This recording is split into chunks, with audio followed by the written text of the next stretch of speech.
Hello world, my name is Max and welcome back to my YouTube channel. Today I'm going to be talking about coming out, my story, and then kind of like a little bit of tips for the community and allies. First we're going to start off with my story of coming out. I came out when I was a sophomore in high school. I was outed to my family. I wasn't really ready to tell them, but it ended up kind of happening the way it did. Pretty much, my mom saw a text message and started asking a bunch of questions, and eventually I was just like, I'm dating a girl. It was hard.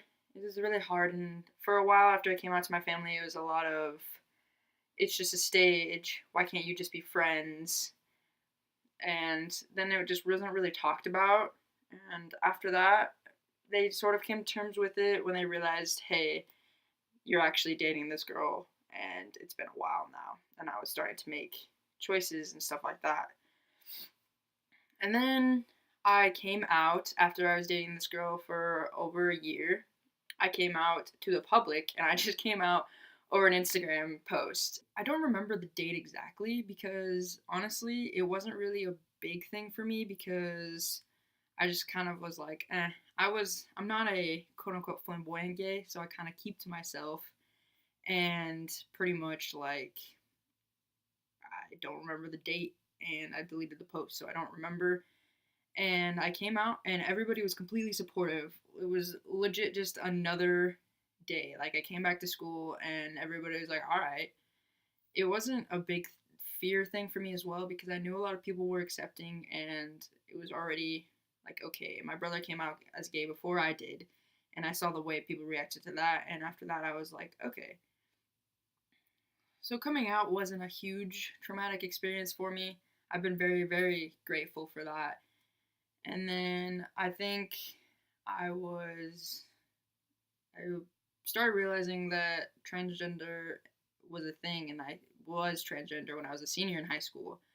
And so I came out my freshman year in college on October 26th of 2017. And this was, I remember this date because this was a lot more of a experience and more of a confident thing, and it was a lot bigger of a risk.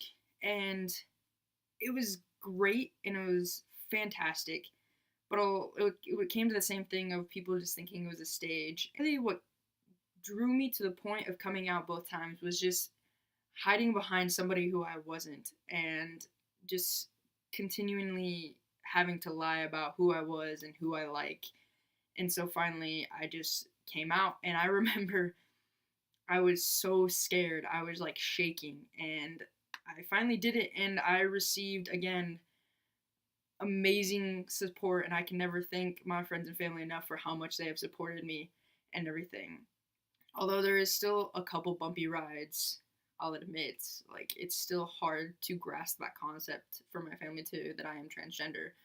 But honestly, it all takes time. I'm very grateful that I have not had negative outcomes for coming out quite yet. And that is my story of coming out. Next, I want to talk about not outing people. Not outing people is huge among the community because if you're a friend of someone who is gay or transgender and you know that but nobody else knows, that's a huge responsibility, and it's hard to like not out it, I maybe, but not outing someone is very important because one, they're not ready, and that's the reason why they told you and asked you to not tell anybody else. So you have to respect that because you don't know the family situation, you don't know how they're feeling inside. I mean, you don't know what this person is feeling and the risks for them if you out them. So if you do know somebody is gay and they are still in the closet, please try not to out them, and please respect those boundaries and respect that they just aren't ready to be out. Even though you think that it's everything's going to be okay and who they are is okay and you support them completely, they're still not ready, and you have to respect that. Now, how do you become an ally to someone who's part of the LGBTQ plus community? Just support them. Like I said, if you know that they're gay and they're not out, just support them and let them know that what they're feeling, and if they're questioning and if they're certain on who they are, just support them. Like, show them, if they're not in like a supported family households, show them resources to help them, or show them if they don't know much about how to get medical help to transition, then research it and just like knowledge yourself so you can help them. And that's how you become an ally. And just not helping and acknowledging yourself, but also like spreading the word, acknowledging other people. Becoming an ally, even if you're completely straight, if you're an ally, it's very huge to the LGBTQ plus community. Like, you have no idea.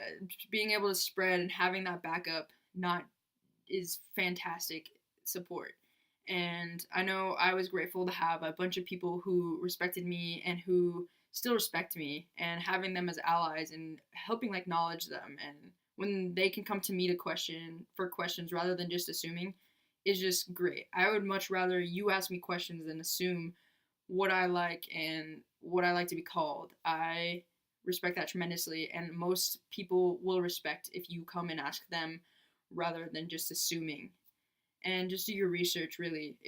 Doing your research will help a lot as well. There's tons of websites and there's tons of questionnaires and facts that will help you knowledge yourself about the LGBTQ plus community. Lastly, I want to touch base on being patient. Being patient, especially when you're transgender, is huge. It takes so much patience because you have to schedule doctor's appointments, and sometimes even them they are super full and they have a big list. So it's waiting and like saving for like top surgery, or saving to become until you're 18 to be able to take that step because maybe your family isn't going to consent it. It's huge. Being patient is what's going to get you through, because you have to look on the light of the end of the tunnel. If you're not able to come out into your house and you have to wait till you're 18, that's hard. And I luckily I've never been put in that situation, but I could imagine it'd be hard, because if I was here and I wasn't able to come out to my family, I don't know what I would have done. I would have been so trapped, and I can't imagine how that feels. So really, you have to be patient, and if you're not ready and you're not even completely sure, if you're still just questioning, be patient and it'll come to you. You'll get to this point where you just can't handle it anymore, and you can't handle lying, or you can't handle not being called the right pronouns or the right name, and it'll come to you, and one day you'll just be like, I'm ready. And it doesn't just come when you wake up one morning. It takes time and patience. I cannot emphasize enough on how much patience it takes to be ready. And it's okay. It's okay if you're not ready. It's okay if you're questioning. And it's okay. It's just okay. And I can't emphasize enough on how okay it is to still be questioning and to not be ready to come out. If anybody is pressuring you to come out, then they need to be dropped off, because you are ready when you're ready to come out, and that is okay. But wait until you're ready to come out, and everything will fall into place. Thank you, everybody, for listening today, and I hope to see you next time as well.